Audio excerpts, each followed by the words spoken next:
میرا نام محمد خرم ہے، سرگودا سے میرا تعلق ہے۔ سرگودا میڈیکل کالج میں میں جاب کرتا ہوں۔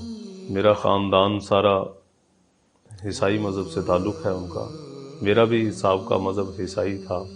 جب میں عیسائی تھا تو سکون کی میں تلاش میں نکلا کہ مجھے سکون ملے، اس کے لیے بڑے بڑے نشے کیے، ڈانسنگ کی اور بڑے بڑے فیشن کیے، تو زندگی میں سکون نہیں ملا۔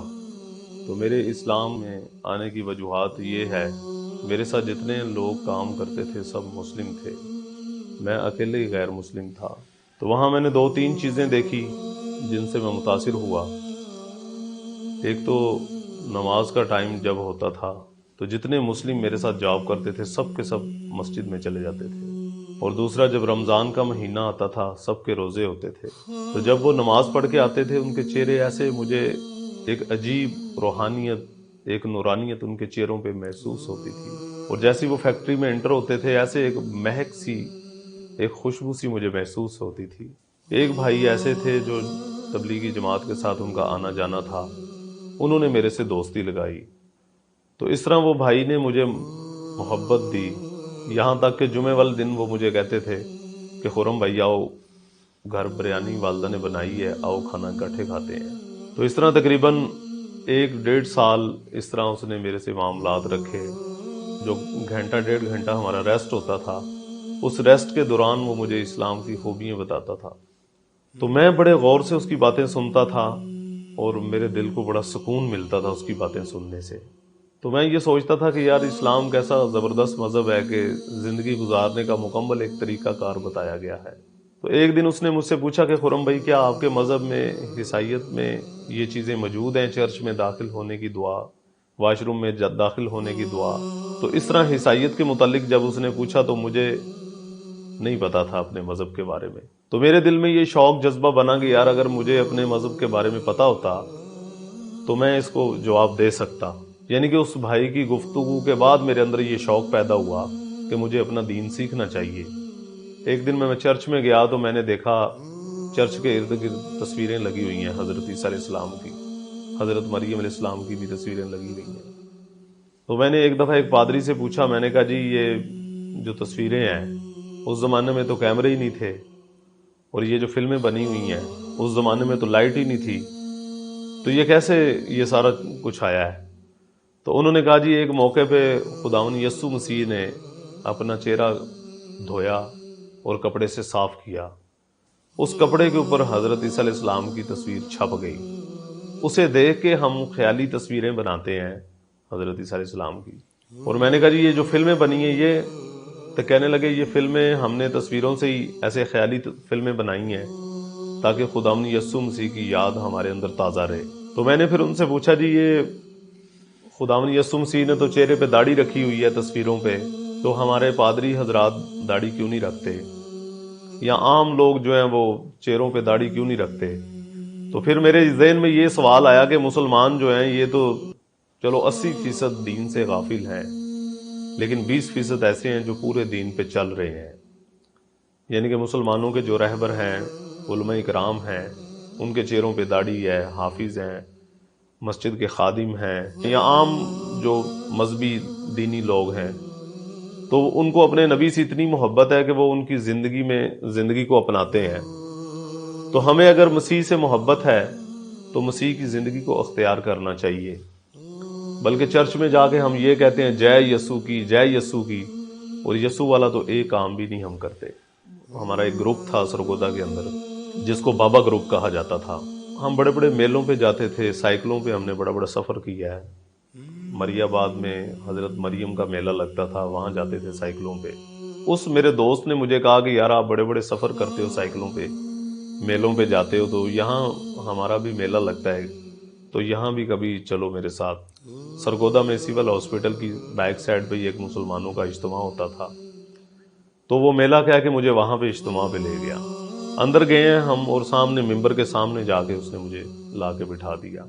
تو وہ 1.5 گھنٹے کا بیان میں نے بڑے غور فکر سے سنا۔ اس میں نے ایک چیز یہ دیکھی کہ بیان کے دوران انہوں نے حضرت عیسیٰ علیہ السلام کا ذکر کیا، حضرت مریم علیہ السلام کا بھی ذکر کیا۔ اس میں نے ایک خاص بات، جو نئی بات سنی تھی، وہ یہ تھی کہ کہ انہوں نے حضرت عیسیٰ علیہ السلام کر کے پکارا، حضرت مریم علیہ السلام کر کے پکارا۔ تو میں نے وہ جو بیان سنا، اس دن میرے دل میں جتنے مسلمانوں کے اشکال تھے وہ سارے کے سارے دور ہوئے۔ تو مجھے اس دن پتا چلا کہ مسلمان تو یار بڑے ادب سے نام لیتے ہیں، حضرت عیسیٰ علیہ السلام، حضرت مریم علیہ السلام۔ اور جب واپسی آ رہے تھے تو اس میرے دوست نے مجھے پوچھا کہ خرم بھائی، کیا کبھی ایسا میلہ تم نے دیکھا ہے؟ تو میں نے کہا یار میں نے ایسا میلہ پہلے کبھی نہیں دیکھا۔ تو اجتماع سے آنے کے 2 مہینے کے بعد میں نے بھائی سے بات کی کہ آپ نماز کے لیے جاتے ہیں تو کیا میں بھی جا سکتا ہوں مسجد میں؟ انہوں نے کہا بالکل آپ جا سکتے ہو میرے ساتھ۔ تو اس طرح پہلی دفعہ ظہر کی نماز کے لیے میں اس کے ساتھ گیا۔ تو وہ جو 4 فرض میں نے ادا کیے، تو میں نے 20-22 سال کے بعد پہلی دفعہ اللہ پاک جل شانہ کی ذات عالی کو سجدہ کیا۔ یہ میری پیشانی پہلی دفعہ اللہ سبحانہ تعالیٰ کے سامنے جھکی، اور جب میں سجدے میں تھا تو میرے جسم کے ایسے بال کھڑے ہو گئے، اور وہ سجدے کی جو حالت تھی میری، وہ میں نے ایسی فیل کی کہ اس کی ٹھنڈک میں نے اندر تک محسوس کی۔ تو خیر وہ 4 فرض پڑھنے کے بعد مجھے اتنا سکون ملا کہ وہ بھائی جو میرے ساتھ تھے وہ بقایا نماز پڑھنے لگ گئے۔ میں کبھی مسجد کے محراب کی طرف دیکھ رہا ہوں، میں کبھی مسجد کے پلروں کی طرف دیکھ رہا ہوں، میں کبھی مسجد کی چٹائیوں کے اوپر ہاتھ ایسے لگا کے اپنے سینے کے اوپر پھیر رہا ہوں۔ یعنی کہ مسجد کی نورانیت بڑی زبردست میں محسوس کر رہا تھا۔ اس طرح پھر کرتے کرتے تقریباً میں 1 سال نمازیں تقریباً میں چوری چھپے پڑھتا رہا۔ تو پھر میں نے سوچا کہ یار اسلام میں اور عیسائیت میں فرق کیا ہے؟ تو میں نے دیکھا مسلمانوں کی جتنی مسجدیں ہیں سب کا رخ ایک ہے، قبلہ رخ۔ عیسائیت میں نے دیکھا چرچ کا کوئی رخ نہیں ہے، چرچ میں داخل ہونے کی کوئی دعا نہیں ہے۔ تو اس طرح جو اللہ پاک جل شانہ نے ہمیں قرآن دیا ہے، اپنا کلام دیا ہے، یعنی کہ وہ ایک مسجد سے اٹھا لو، دوسری مسجد سے اٹھا لو، ایک ملک سے اٹھا لو، دوسرے ملک سے اٹھا لو، تو اس طرح اس کی زیر زبر کی بھی کوئی غلطی نہیں ہے۔ تو بائبل جو بھی ان کے پاس موجودہ بائبل ہے، یعنی کہ وہ بالکل چینج ہو چکی ہے۔ ایک گھر سے اٹھا لو، دوسرے گھر سے اٹھا لو، ایک چرچ سے اٹھا لو، دوسرے چرچ سے اٹھا لو، تو یعنی کہ وہ الگ الگ بائبلیں ہیں۔ تو اس طرح الحمدللہ میں نے جب عیسائیت کو اور اسلام میں فرق دیکھا تو مجھے زمین و آسمانوں کا فرق محسوس ہوا۔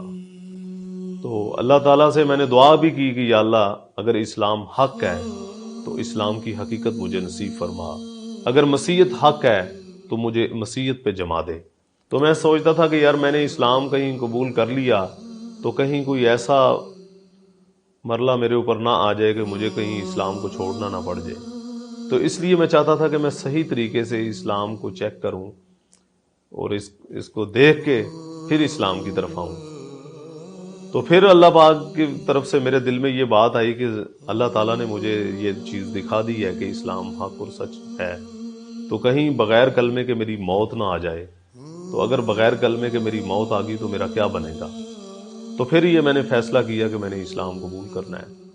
تو میں نے اس بھائی سے بات کی کہ میں اسلام قبول کرنا چاہتا ہوں، وہ بہت خوش ہوا۔ تو اس طرح الحمدللہ ہم وہاں مسلمانوں کے اجتماع پہ گئے، تو میں نے بیان سنا، بیان کے بعد عشاء کی نماز کے بعد پھر ہم نے ایک مولانا صاحب آئے، تو اللہ کی رحمت سے پھر مولانا صاحب نے کلمے کے الفاظ دہرائے، تو میں نے کلمے کے الفاظ پڑھے۔ تو یقین کریں جب میں نے کلمہ پڑھا تو مجھے ایسے محسوس ہوا جیسے دل کا کوئی خانہ خالی ہے اور کلمہ پڑھتی وہ خانہ پر ہو گیا، جیسے پتہ نہیں کوئی کتنی جاندار کتنی قوتدار چیز میرے اندر داخل ہو گئی ہے۔ تو میں جب تبلیغی جماعت کے ساتھ 4 مہینے کے لیے نکلا ہوں، تو 4 مہینے جب میں لگا کے واپس آیا ہوں تو پھر میرے گھر والوں کو پتہ چل گیا، میری داڑھی میرے لباس سے، کہ اس نے اسلام قبول کر لیا۔ تو پھر مجھے گھر والوں نے بٹھایا اور مسلمانوں کی کمیاں بتائی، تو میں دل ہی دل میں اللہ سے دعا کرتا رہا کہ یا اللہ ان کو پتہ نہیں ہے کہ صحیح راستہ کیا ہے، میرے مولا جیسے تو نے مجھے حقیقت اسلام کی نصیب کی، ایسے میرے گھر والوں کو، میرے نانکوں کو، میرے دادکوں کو بھی یہ چیز نصیب فرما۔ تو اس طرح میں دل ہی دل میں دعائیں کرتا رہا۔ میں نے پھر ایک ہی بے چین ہو کے ایک بات کہی اپنے والدین سے، میں نے کہا ابا جی میں آپ سے کچھ بھی نہیں چاہتا، نہ مجھے شادی چاہیے، نہ مجھے مکان چاہیے، میں صرف آپ کی خدمت کرنا چاہتا ہوں، اسلام کی طرف سے مجھے یہی حکم ہے۔ تو اتنی بات سنتے ہی میرے چاچوں نے بے اختیار مجھے مارنا شروع کر دیا، ابا جی نے بے اختیار گالیاں نکالنی شروع کر دی، تو گھر سے مجھے نکال دیا کہ دفع ہو جاؤ یہاں سے، آج سے تو ہمارے لیے مر گیا، ہم تیرے لیے مر گئے، ہماری کسی خوشی غمی میں تو نے شریک نہیں ہونا۔ تو یہ بات کہہ کہ مجھے گھر سے نکال دیا گھر والوں نے۔ ہمارے محلے میں جو قریبی مسجد تھی میں وہاں چلا گیا، میں 2-2.5 گھنٹے جا کے مسجد میں بہت رویا، اللہ سے دعائیں کی کہ یا اللہ میرے گھر والوں کو پتہ نہیں ہے صحیح کیا ہے، تو جیسے مجھے اندھیروں سے مولا تو نے نکالا، ایسے میرے گھر والوں کو ہی نکال دے۔ اب میرے والد صاحب، چاچو، تائے جب باہر نکل جاتے تھے اپنے اپنے کاموں پہ تو میں گھر آتا تھا، میں اپنی والدہ کو دعوت دیتا تھا، اپنی بہنوں کو دعوت دیتا تھا، اپنی پھوپھیوں کو دعوت دیتا تھا، تو پھر میں ان کو بتاتا تھا کہ میں نے 22 سال عیسائیت میں گزارے ہیں، تو میں نے تو عیسائیت میں بھی کوئی ایسی خاص چیزیں نہیں دیکھی کہ جن سے میرا دل متاثر ہوتا، جن سے مجھے سکون ملتا۔ تو خیر میری والدہ بھی رو رہی ہے، میری بہنیں بھی رو رہی ہیں، بہن بھائیوں میں کیونکہ بڑا میں ہی تھا تو اس لیے ان کو بہت صدمہ تھا میرا اسلام قبول کرنے کا۔ تو خیر ابا جی نے مجھے گھر ٹھہرنے کی اجازت نہیں دی تھی، میں نے زبردستی رہنا شروع کر دیا گھر میں۔ اب 6 مہینے تقریباً 4 مہینے یا 6 مہینے میں کم و بیش گھر میں رہا، تو سب سے زیادہ محنت میں نے اپنی والدہ محترمہ پہ کی۔ تو 6 مہینے کے بعد خیر میری والدہ محترمہ اسلام قبول کرنے کے لیے تیار ہو گئی، کہنے لگی بیٹے میں مسلمان ہونے کے لیے تیار ہوں، لیکن اس گندگی کے اندر، اس اندھیرے کے اندر ہم نے نہیں رہنا، مجھے یہاں سے لے کے کہیں اور مجھے لے کے چلے جاؤ۔ اسلام قبول کرنے کے بعد الحمدللہ ایک اندر میرے فکر پیدا ہوئی، تو میں اپنی قوم کو، اپنے قبیلے کو، اپنے خاندان کو چوری چھپے ملتا رہا۔ تو اللہ کی رحمت سے ہم نے محنت کی، اللہ تعالیٰ نے ہماری مدد کی، تو تقریباً 70 کے قریب الحمدللہ میرے خاندان کے لوگ مسلمان ہو چکے ہیں۔ اب میری زندگی کا مقصد ہے کہ میں لوگوں کو اندھیروں سے نکال کے روشنی کی طرف لے کے آؤں۔